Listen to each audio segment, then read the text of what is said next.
রংপুরে কোরবানি ঈদের বর্জ্য ব্যবস্থাপনার সর্বশেষ অবস্থা সম্পর্কে জানাতে আমাদের সাথে যুক্ত হচ্ছেন সহকর্মী মাহবুব সুমন। কথা বলছি তার সাথে।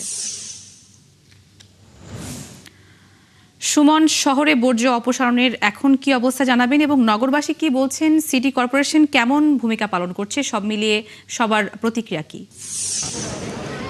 আপনাকে জানাতে চাই, বাংলাদেশের দ্বিতীয় বৃহত্তম সিটি কর্পোরেশন এই রংপুর 205 বর্গ কিলোমিটার এলাকা জুড়ে যে চ্যালেঞ্জ গ্রহণ করেছিলেন রংপুর সিটি কর্পোরেশন 8 ঘন্টার মধ্যে বর্জ্য অপসারণের, সেটি তারা সফল হয়েছে বলে দাবি করেছেন।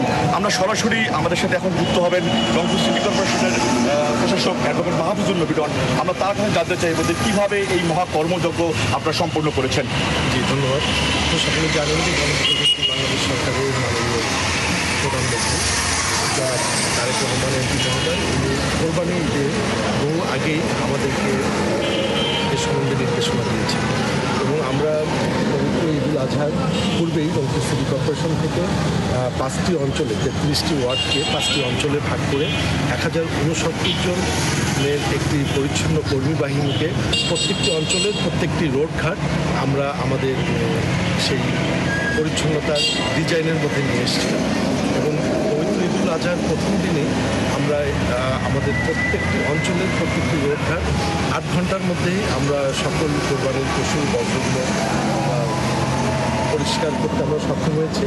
ঈদের প্রথম দিনেই প্রায় 550 মেট্রিক টন বর্জ্য আমরা